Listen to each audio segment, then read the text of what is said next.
So for this movie analysis assignment, I'll be analyzing the bus fight scene in Shang-Chi: The Legend of the Ten Rings by Marvel Studios. In the present day, Shang-Chi is attacked on an articulated bus by his father's organization. So the first punch that Shang-Chi throws at a villain, he applies quite a lot of force by traveling a certain distance and punching the guy and so I thought that this is a good momentum impulse problem. So the question is, how much force did Shang-Chi apply? So the equation for impulse force is force times the duration of impact equals to change in momentum. Since Shang-Chi's initial velocity was 0, I'm going to cross it out and just take the final velocity. I found the final velocity of 7.23 meters per second by taking his estimated displacement over 20 frames, all of which I estimated from the movie scene, and I got 7.23 meters per second and 20 degrees upwards. I measured that with a protractor. And the duration of the fist in contact with the guy is also something I measured with the frames divided by 24 FPS. And for the mass of Shang-Chi, I took the mass of the actor Simu Liu, which is 79.38 kilograms. And so if I put all of these values into an equation, I get 4,590 newtons west, 20 degrees north. And so to find the amount of force required to lift the guy, I decided that the applied force in the y vector upwards should be more than the gravitational force of the villain. So if I draw a free body diagram, I found that the applied force y vector is about a little more than 2 times the gravitational force of the actor himself. So with approximately 1,600 newtons of upward applied force, it's enough to overcome the force of gravity and throw him more than just a couple meters into upwards. So the next scene is about the bus's suspension system. So because of the bus's high momentum and velocity, the bus travels over a hill and flies for a certain distance. And then when it lands on the wheels, and the bus's wheels, the suspension system, and the frame takes a heavy impact. And so after the bus crashes into the ground, how much of the kinetic energy was absorbed by the suspension system and the frame of the bus? The tires I'll get later. So this is an elastic potential energy problem, and I'm finding the amount of energy absorbed by the springs and the bus. These are the values I found. The mass and the spring constant and the compression distance are what I found on the internet, but the height of the fall is what I estimated from the scene itself. And so, but the total energy is found from MGH, and so I found from MGH. And so the amount of energy absorbed by the springs are very minimal compared to the amount of energy absorbed by the frame. The springs absorbed on both sides, left and right side of the bus, the springs absorb 4.6%, while the rest of the frame absorbed 95.4% of the energy. Looking at the scene itself, the bus created lots of sparks, and so the frame must have sustained some heavy damage. So the spring constant of the bus tires. The fact that the bus tires don't blow up upon impact is amazing. So I wanted to find out the spring constant of a single bus tire. All I needed were these 2 values, and both of which I found on the internet. And so a simple free body diagram and the equation k equals mg over x, I find that the spring constant of the bus tire is more than 1 million Newton meters. And so if I connect this to a real-life application, the spring constant of a huge bus tire is almost close to the k constant of these very tiny springs. These springs are used in race car suspension systems as a stop, as a cushion when the suspension of the car finally bottoms out. So these humongous bus tires compared to these tiny springs, which I think are amazing. So on the way down the hill, the bus speeds without brakes, and so because it can't brake to the intersection, it collides with a car, and the bus is deflected off to the left, and the car is deflected off to the right. So in the scene, the bus and the car take very minimal impact.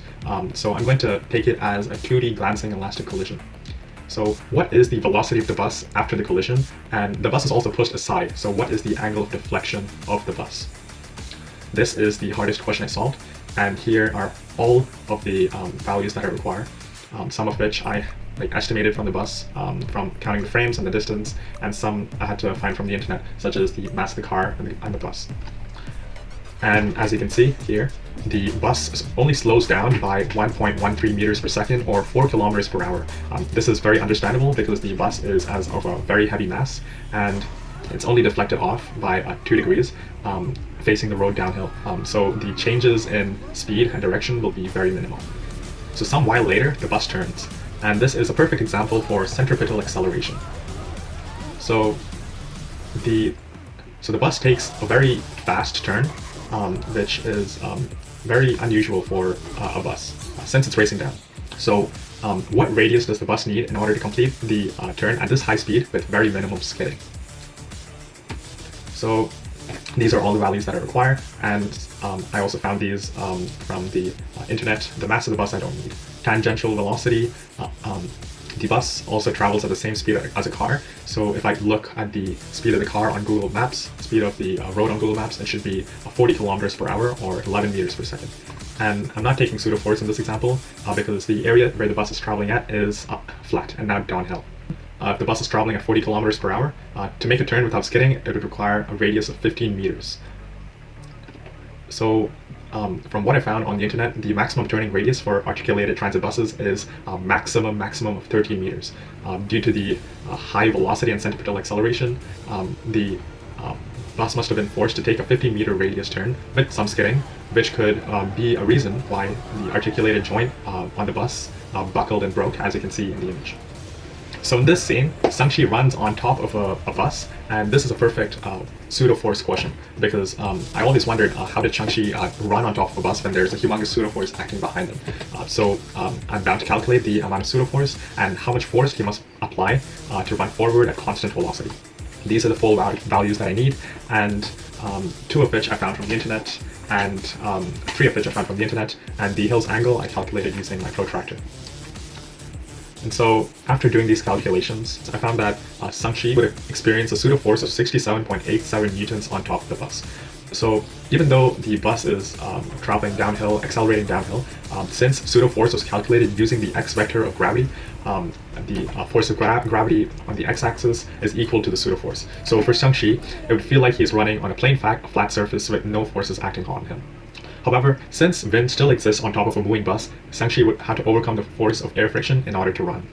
So in this scene, Shang jumps as the bus separates into 2 directions, and this is a perfect one-dimensional inelastic collision. So as the bus separates, Shang jumps in midair and kicks off of the villain, which causes him to fly the opposite direction due to Newton's third law of motion.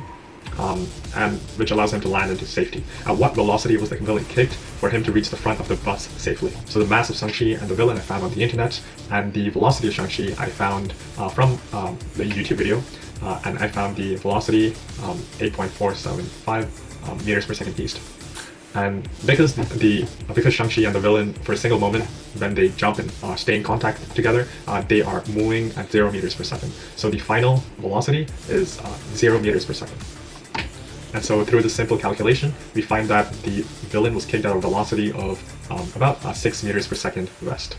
So for this final one, the bus runs over several cars with the help of a trash truck in order to slow down.